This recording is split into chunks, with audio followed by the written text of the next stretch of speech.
가르마를 타줄 때 이게 양질의 정보다 아니면 이거는 좀 분리수거를 해야 된다 할 때 뭔가 기준이라든지 본인이 아는 영역이라든지 뭔가가 있었을 거 아니에요. 그렇죠.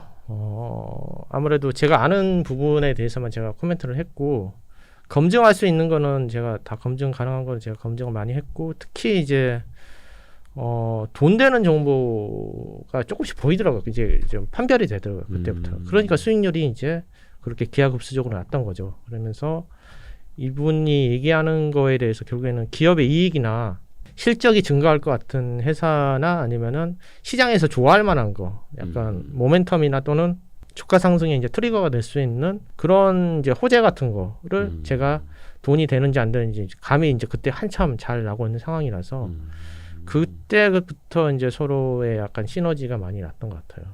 그 뭔가 이제 딱 명확한 기준을 얘기해 달라라고 하면은 좋겠습니다만 사실 그게 어디 정답이 딱 하나만 있는 거는 아니니까. 근데 이거를 좀 사례를 통해서 들으면은 좀 더 나을 것 같은데. 네. 제 인생을 좀 투자관을 제대로 바꿔준 종목이 하나 있긴 해요. 네. 뭐 인터플렉스라고. 인터플렉스. 네네. PCB. 그쵸. 네. 뭐 RFPCB 뭐 네. 그런 거 뭐 만드는 회사인데 지금은 좀 주가가 이제 워낙 안 좋으니까. 근데 그때 당시에 15년도 겨울에 네. 제가 여의도 한참 이제 공부를 할 때 신문을 봐보니까 애플에서 아이폰을 이제 LCD에서 OLED로 바꾼다고 그러더라고요. 네. 그러면 분명히 제가 보건데 이게 수혜를 볼 수 있는 회사가 분명히 있을 텐데 네. 어떤 회사가 있는지 한번 리포트부터 시작해서 싹 다 검색을 하고 주변에 이제 주식 잘 하시는 분들께 여쭤보고 네. 해봤는데 이제 결국에는 그 OLED로 바뀔 때 제일 비싼 모델을 먼저 바꾸거든요. 그 다음부터 네. 이제 그 다음 해가 되면 또 이제 적용되는 모델이 확대가 되고 근데 그때 당시에 이 소형 스마트폰에 들어가는 소형 OLED 같은 경우는 삼성 디스플레이밖에 못했어요. 그때 당시에 시장 점유율이 한 98% 정도 됐으니까. 네. 그런다고 해서 이제 삼성 디스플레이를 살 수는 없으니까 비상장이기도 하고 삼성전자 이미 편입된 상황이니까 그러면은 삼성 디스플레이 쪽에서 이거를 납품을 할 때 낙수 효과를 받는 이 코스닥에서나 중소형 회사가 있나 부품사들이 있나 검색을 해봤는데 두 종목이 있었어요. 네. BH와 인터플렉스.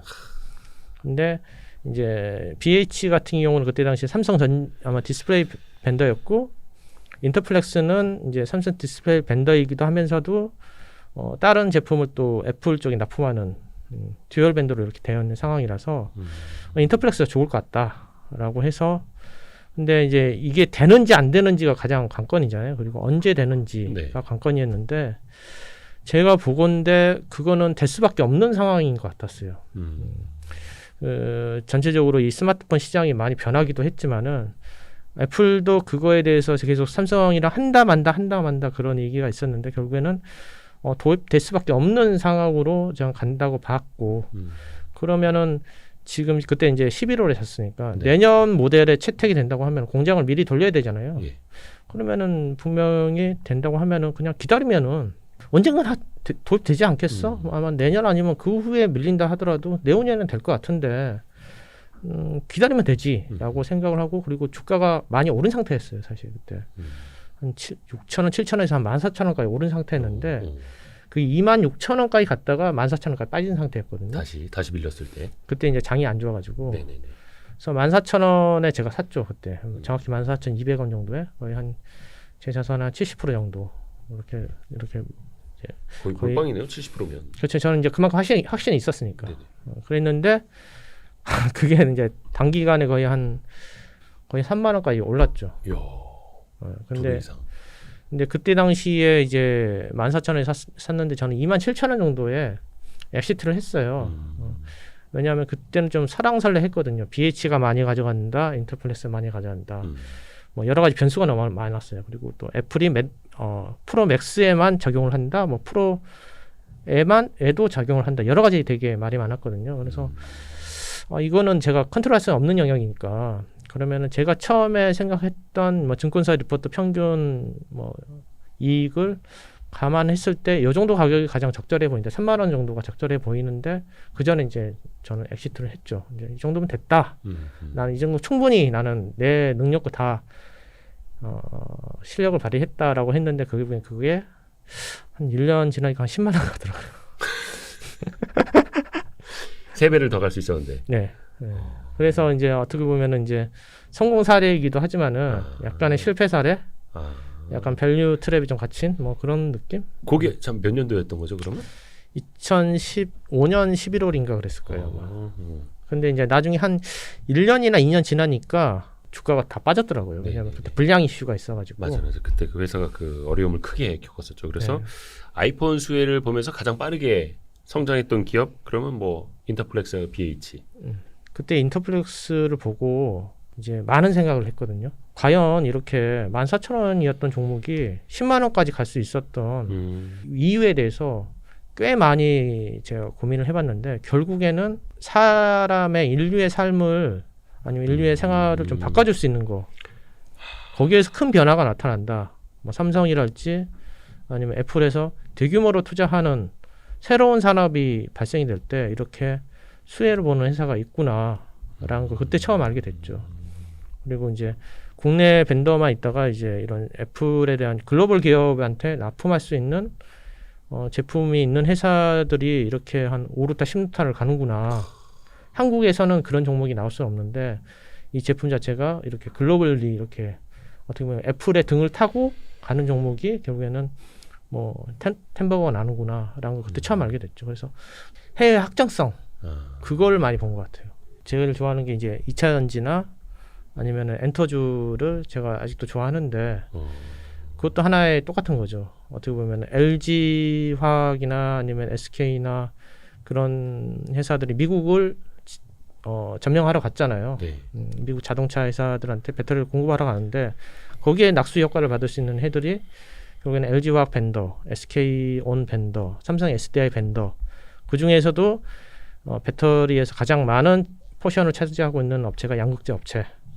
그 중에서도 가장 이제 그러면 벤더가 누구인지 봐야죠. LG 벤더가 가장 좋은지 해봤는데 결국엔 거기서도 갈려져 나왔죠. LNF도 있고 에코프로 BM도 있고 두 회사 양극재가 두 회사 있었는데 저는 에코프로 BM이 가장 좋다고 생각을 했죠. 왜냐하면은 삼성과 SK 양쪽에 넣을 수 있는 이 회사는 도대체 뭐지? 어떤 게 있길래 보통 그렇게 안 하잖아요. 네. 네, 근데 들어간다고 하니까 그리고 그때 당시 이제 캐파 계획도 그 여러 가지 딜렉이랄지 그런 거 보고 약간 인터플렉스 느낌이 많이 났어요.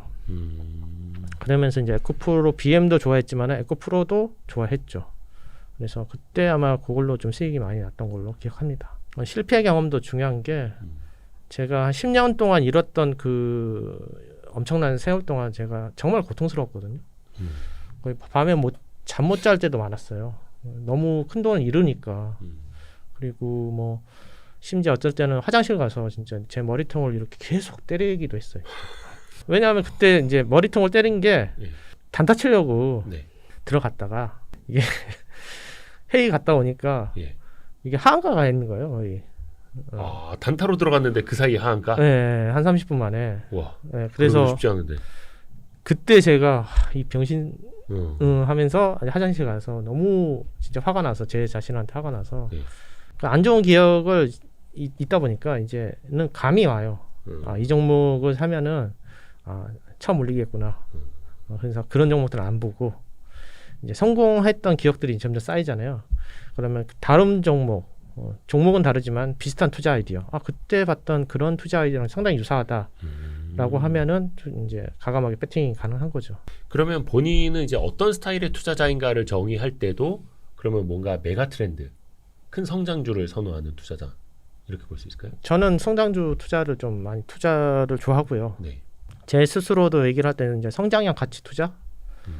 가치 투자를 하면 여러 가지가 있지만은 실제 네이버에도 찾아봐도 있어요. 그게. 그래서 일반적인 가치 투자를 하면 뭐 저퍼주나 저PBR주 자산 가치 대비해서 영업 가치 대비해서 그 가격 이하로 오면은 이제 뭐 안전 마진이 있고 그 갭을 먹는 게 이제 가치 투자라고 하면은 제가 이제 찾아본 거는 성장형 가치 투자는 저는 그렇게 생각하거든요. 이 성장성 자체가 어떻게 보면은 밑에 하방을 막아주는 거다. 성장성이. 네. 그리고 거기에 돈을 잘 벌고 있고 그런데 새로운 게 또 이제 애드업 되는 걸 좋아해요. 플러스 알파. 그래서 성장이 잘 되고 있는 상황에서 한 번 더 이렇게 성장이 나올 수 있는 그런 걸 좋아하죠. 예를 들면 엔터주 같은 걸 제가 그렇게 해서 좋아합니다. 최근에 보면은 또 이제 그 동남아시아, 유럽을 넘어서 이제 미국으로 가려고 해요. 엔터주들도. 미국 시장에서 K-팝이 좀 성장할 것 같은 생각이 들어서 좋게 생각을 했고, 작년부터 계속 제가 이제 좋게 봤어요. 그거에 대해서 계속 지켜보고 있었고. 그때부터 계속 갖고 있었던 거예요? 아니면 중간에 좀 팔았다가 그런 프로젝트가 기대될 때 다시 샀다가 했던 거예요? 근데 뭐 비중도 막 70%씩 실었다고 하니까. 작년에는 그렇게 비중이 크진 않았고, 네. 작년 여름에 되게 장이 안 좋았을 때, 네. 그쯤 때부터 샀던 것 같아요. 근데 그때는 비중이 높진 않았는데, 그때는 2차전지가 좀 높았죠. 그래서 이제 밸런스를 왔다 갔다 하는 거죠. 이게 좋아 보이면은 이 비중을 높였다가 많이 오르면은 다시 팔고 이쪽 비중을 높이고 이런 식으로 저는 이제 갑니다. 그러니까 성장주들은 그런 약간 그 비즈니스 모델 자체가 네. 그 본업 자체가 깨지지 않고 장이 무너졌을 때나 아니면 단기적으로 좀 악재가 있을 때 이때 사는 게 가장 싸게 사는 거거든요. 항상 주변에 그렇게 얘기를 하고요. 그러면 하이브는 언제 팔 거냐? 저는 방탄소년단 이제 군 제대한다 할 때 팔 것 같아요. 뭐 말뚝 박지는 않을 거 아니에요. 네? 그치, BTS가 저기 하사하겠다, 막 군무관 하겠다고 소위하겠다 그러진 않겠죠. 그렇죠. 제대하자 박혀 있잖아요. 그러면 그때 팔면 되는 거예요. 그때 이제 너 드디어 컴백한다 우리 오빠들. 그러면은 이제 기대감에 미리 주가가는 올라가겠죠. 그때 이제 실제로 방탄소년단이 컴백할 때 그동안 감사했습니다 하고 저는 이제 그때 조용히 이제 물량을 넘기고 가는 거죠. 뭐. 그거 여쭤보고 싶었어요. 이른바 진짜 몇 배, 10배거. 네. 아니면 뭐 진짜 한 3루타, 4루타 이런 치는 종목들은 50% 수익이 나도 안 팔고 기다리고 100% 수익이 나도 안 팔고 기다렸기 때문에 3루타, 4루타 이렇게 칠 수가 있는 거잖아요. 그 기준이 뭐가 있을지, 진짜 안 파는 방법. 글쎄요, 뭐 회사마다 좀 다르지 않을까요? 결국에는 안 파는 기준이라기보다는 네. 뭐 기준이라고 하면은 끝없는 성장성이 기준이겠죠. 네. 그러니까 올해도 돈을 잘 벌 거고 내년에도 이 정도 성장률로 돈을 잘 벌 거고 그러려면 그 뭐가 있어야겠죠. 뭐 예를 들면 2000년처럼 2027년까지 성장할 거다. 매출이 안 꺾일 거다. 그런 거에 대한 확신 뭐 그런 게 있던지 이 회사의 BM 자체나 아니면 신제품이 나왔는데 그게 너무 좋아서 이 시장 자체가 훨씬 큰 거예요. 우리나라 시장은 한 1년이나 2년이면 끝나거든요. 우리나라에서 파는 거는 유행이 끝나요. 네. 근데 그게 이제 일본도 가고 중국도 가고 미국도 가고 그러면은 이 트렌드 자체는 그 퍼지는 데까지 시간이 되게 오래 걸려요. 3년 4년 후에도 계속 이 성장성이 유지되는지가 가장 저는 관건이라 생각을 하거든요. 그래서 좀 헷갈리지 말으셔야 되는 게 올해 1,000억 벌고 내년 1,000억 벌고 내후년에 1,000억 번다. 저는 별로 안 좋아해요. 올해 1,000억 버는데 내년에도 30% 성장하고 내후년에 30% 성장하고 이렇게 성장률이 이렇게 끊임없이 나오는 회사를 저는 좋아하죠. 근데 그거를 어떻게 보느냐? 결국에는 종합적으로 따져봐야 돼요. 뭐 그 회사의 뭐 팔고 있는 제품의 타겟이 어디 있는지 또는 이 산업 자체가 이 회사가 속한 있는 산업 자체가 진짜 이제 성장기 초입 단계에 있는 회사인지 네.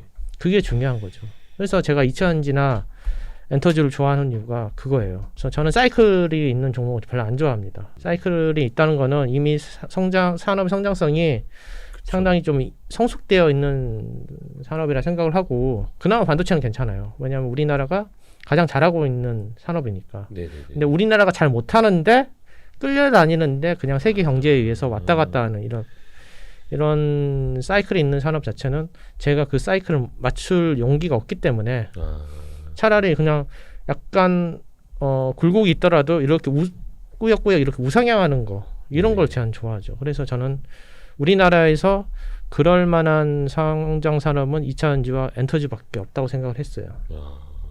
물론 이제 개별 기업으로 보면 또 이제 또 성장하는 기업이 있겠지만 산업적으로 봤을 때는 메가 트렌드. 그렇죠. 제2의 엔터, 제2의 2차전지 이런 거 보입니까? 뭐 로봇, AI 네네네. 아직 시작도 안 했잖아요. 근데 주가는 이미 뭐 난리가 났잖아요. 지금은 테마성으로 오른 거죠. 네. 이제 과거에도 엔터주나 2차전지도 처음엔 테마성이었어요. 2차전지 같은 경우는 그때 뭐 폭스바겐 연비 뭐 이런 이슈 때문에 테마주로 막 했는데 실질적으로 전기차 생산한 거는 한 6년 7년 지났어요. 지금 생산하고 있죠. 네. 그 전까지 처음엔 테마주지만은 나중에는 실제로 이게 본격적으로 될 때가 이제 옥석 가리기가 좀 되는 거죠. 그래서 지금은 아마 로봇 관련주들 사실 우리나라에서 로봇 관련주들은 크게 좀 많이 없는 것 같긴 해요, 사실. 근데 그래도 이제 그쪽 공부를 계속 해야 되는 거는 분명히 또 그 수혜지를 받는 회사들이 있거든요. 예를 들면은 테슬라가 최근에 그 영상을 하나 공개를 했어요. 네. 그 이족 보행 로봇을 그게 좀 무서웠던 게 그 네. 안에 있는 이제 AI 시스템이나 센서 같은 거 그런 자율주행에서 배운 그런 데이터부터 시작해서 모든 집약된 그게 이제 테슬라의 로봇이라 생각하니까. 네. 근데 테슬라만 그걸 할 거냐? 아니잖아요. 다른 데도 분명히 할 거고, 그럼 우리나라에서도 분명히 할 거고, 그러면은 거기에 지금 한창 개발 중인데 그 아직까지는 뭐 유니콘 기업일지 아니면 비상장 기업일지 모르겠지만은 그런 회사들에서 분명히 또 상장을 할 거고 갑자기 실적 폭발하는 회사가 분명히 있겠죠. 우리나라 회사든 외국 회사든. 네. 그러니까 그래서 아마 로봇 관련 회사들도 잘 봐야 된다. 그러니까 공부를 계속 하라는 게 그런 회사를 찾기 위해서 하는 거다. 언제 갑자기 튀어나올지 몰라요.